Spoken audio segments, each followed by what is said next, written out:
Welcome to this week's edition of the Objector Church Webcast. Your host for tonight is James Branum, and tonight I'm standing in front of the historic Hopewell Baptist Church, also sometimes called the Teepee Church.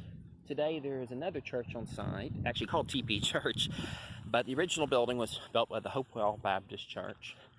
And I believe it was finished in 1951, but I'll double check on this. Anyways, built by architect Goff. And the reason I'm talking about this building and visiting here today is I'm going to be talking in the first half of our program today about aesthetics, and more particularly the art and science of architecture and its relationship to spirituality. And Goff was a really fascinating architect, so I'll be talking about him. I'll also be talking about another architect that I have loved for a long time, Lloyd Wright. And so I'll be exploring some buildings by Goff and Wright here in Oklahoma and in Kansas nearby.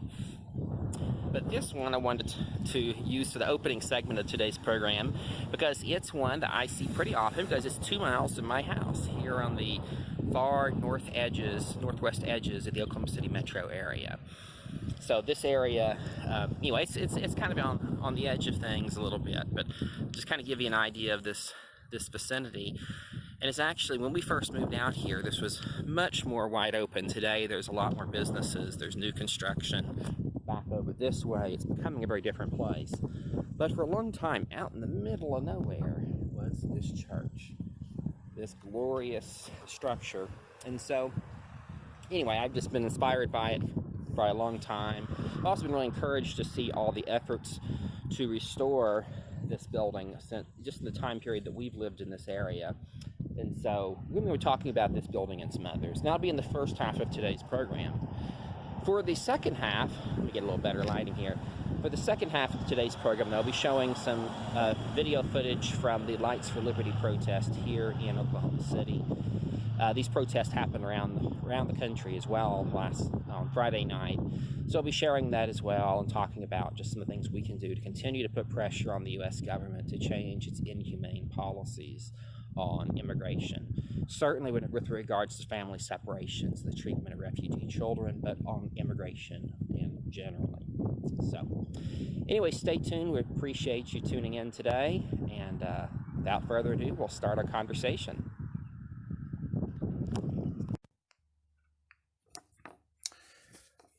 Well, for today's program, this first part focusing on architecture, I think given that this is a program that deals with issues of spirituality, the obvious question is, why is architecture relevant? And really, why is aesthetics relevant? Well, it'd be easy to say it's self-evident, but I'm not going to go there because I have to be honest, and that is to say that for myself, I have a certain discomfort when I think about relating to my spirituality from the aesthetic sense of things. But I think as I've dug deep into that, I think this has to do with part of our societal sickness here in the USA, going back in our history. Now, what do I mean by this? I want to unpack this a little bit more because I think it's important. This all came up for me at a conversation a few weeks ago with some dear friends, three close friends and myself, and we were talking late at night about the things that matter. And one of us related that all four of us used to belong to the same church, the same spiritual tradition. Today, though, the four of us all practice different religions, arguably. And when we tried to unpack it some more and why we were at where we were at, and each person had good reasons. But for myself, when I was asked to say, what is your religion? 1 or 2 words. I said Jewish Universalist. And I thought since then why I answered it that way. Well, the Universalist part I think is easy. That's the intellect. Because for me, I can't subscribe to an idea of the divine that says that some paths are invalid. I personally to me, whatever or whoever God is much too big to fit into one tradition, one system of thought. That just doesn't work for me. Also, I just can't help but believe that all of humankind are related, and as such, we need to care about each other. So, that's the universal part, but why Judaism? Well, there's some intellect to that too, but if I was really honest, the primary reason I'm drawn to Judaism and those particular spiritual practices is a matter of aesthetics. The way the Hebrew language sounds when prayed, when sung, the ways that rituals affect me and move me, the way I connect with those things. But again, so much of that is subjective. It's about how it makes you feel, what the experience is like. Well, and I think in our culture, in our world, and again, this goes back, I think, in the U.S. tradition to that early Protestant Christian idea that the emotions are suspect, the aesthetics are suspect, it's all about the intellect. Well, I think in hindsight, that extremist path is not helpful, and for many of us, we need the aesthetics. And so that's why I'm going to be delving a lot more into issues of the arts in future episodes for the Objector Church webcast. In particular, though, I want to talk a little bit about architecture. And tonight, I'm going to talk about two architects, two works from each architect. I'm hoping in the future to explore a lot more, particularly from a variety of cultural traditions. But I picked these architects because of the way that their architecture makes me feel when I've been inside and around their buildings. In fact, today I'm going to be sharing pictures and videos from these four buildings, and they all affect me emotionally, aesthetically. And so I guess that's where I'm going with this. But I'd love to hear from you. What are buildings that move you, architecture that moves you? And I'd also say we can make it more expansive into the arts more generally. I've already had some great responses to this question earlier on Facebook, but if you have thoughts, would love to hear it. Post it on our Facebook page or shoot me an email at james@objector.church. Okay.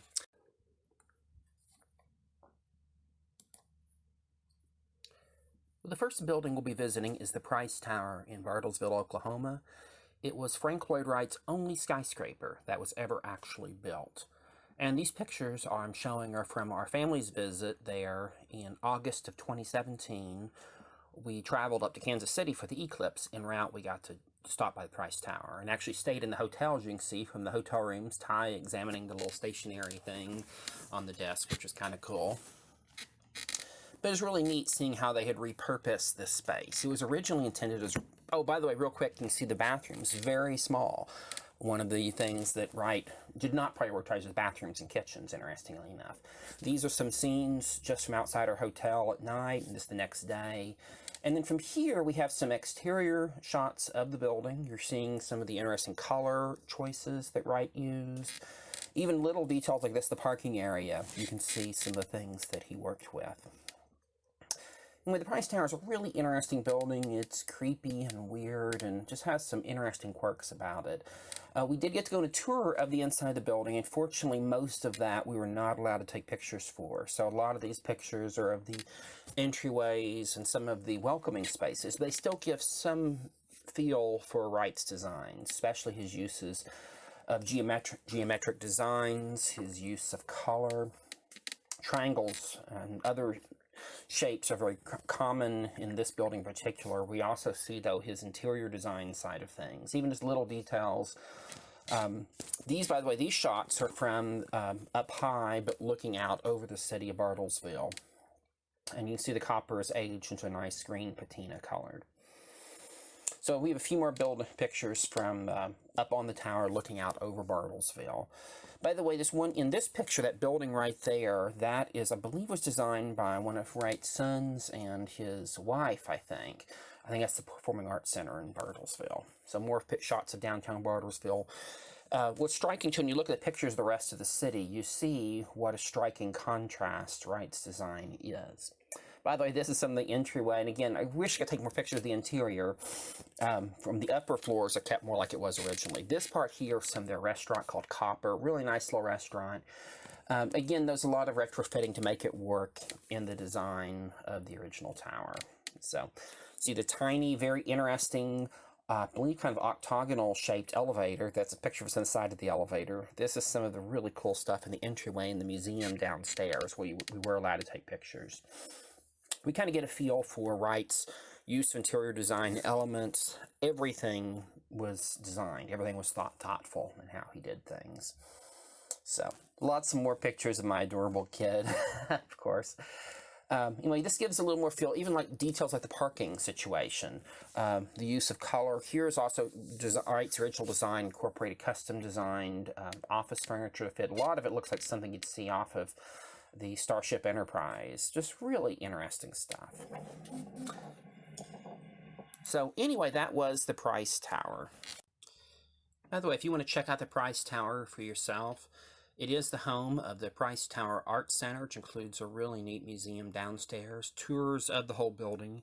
You can also stay at the Inn at Price Towers and dine at the Copper Restaurant and Bar, which is really, again, I like the whole shebang. If you can find out more about that, the website is pricetower.org.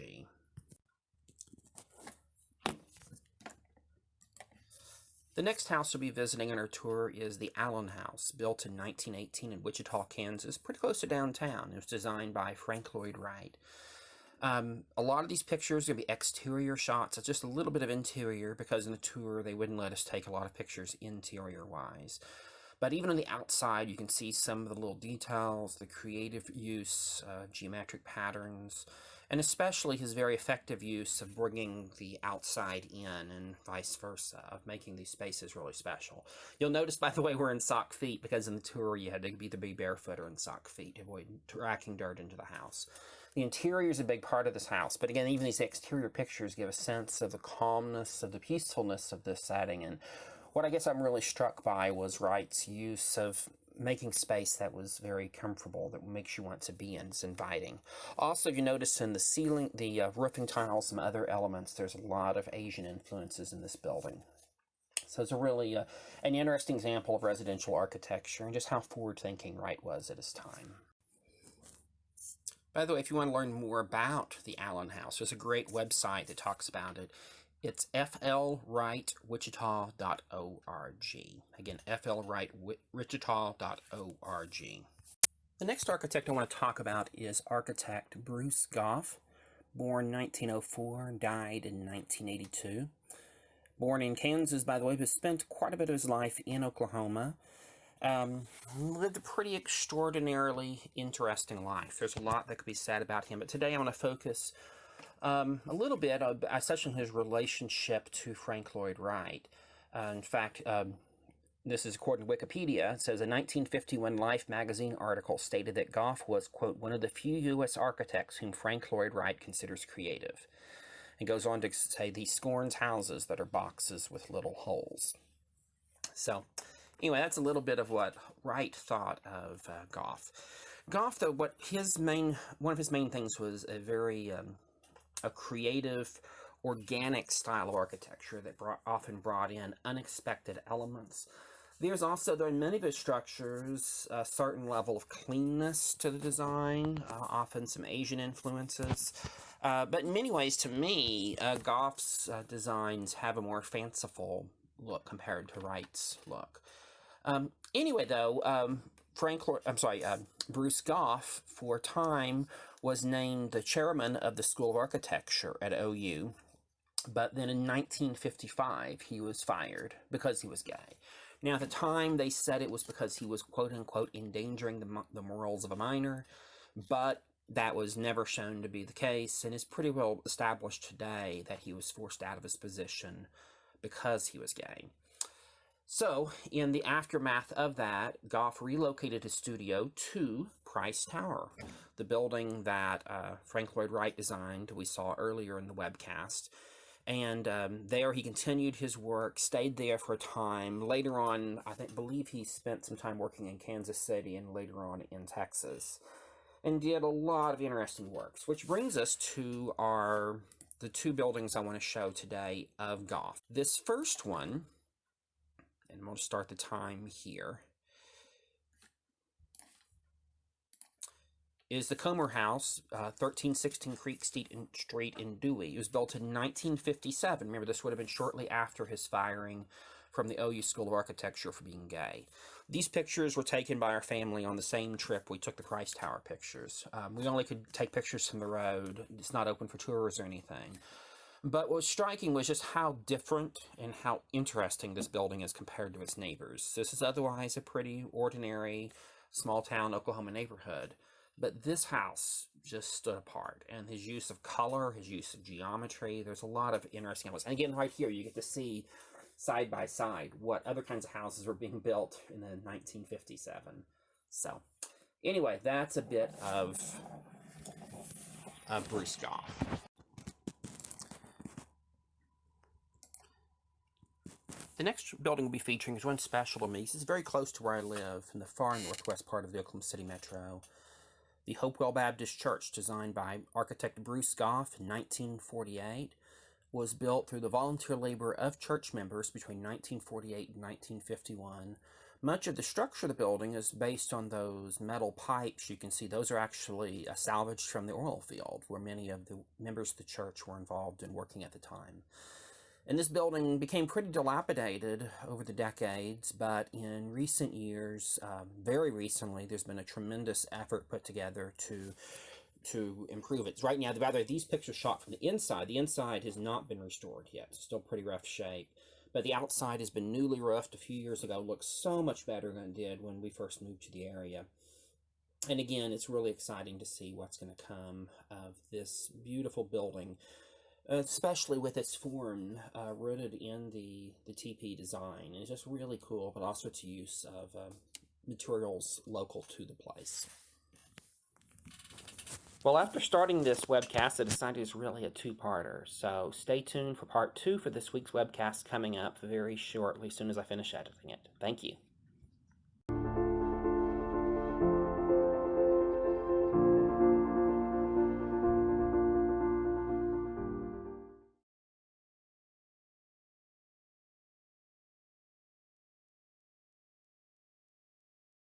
Have you ever wondered if your religious community is hurting you or the ones you love? If so, we encourage you to look for these 5 symptoms of toxic religious community. Toxic symptom number 1, an us versus them mentality, which may include requiring its members to cut off ties with family members and friends who are not part of the community. Often such communities have their own internal culture, which serves to further isolate its members from the outside. Toxic symptom number 2, unreasonable demands of your time and money, even when it hurts the well-being of yourself or your family. Toxic symptom number 3, seeking to rigorously control the sexuality of its members. And by the way, we're not talking about providing ethical guidance on issues of self-care and consent, but rather we're talking about the need for institutional control of the sexuality of its members. Toxic symptom number 4, critical thinking is discouraged and questioning leadership is forbidden. Toxic symptom number 5, a strict hierarchy is maintained with leadership using fear and coercion to remain in power. No one feels secure. Often the upper tiers of leadership are governed by a different standard than those at the bottom. It truly can be a double standard. If you see any of these symptoms in your community, please know that you have choices. You can try to reform your community, you can leave it, or you can find another community. There's always choices. We at the Objector Church seek to provide a home for those who've experienced toxic forms of religion, but who still want to experience the positive parts of spirituality and community from an interfaith, religious humanist perspective.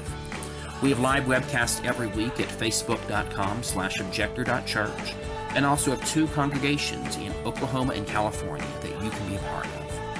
We'd love to get to know you. Come learn about us at www.objector.church.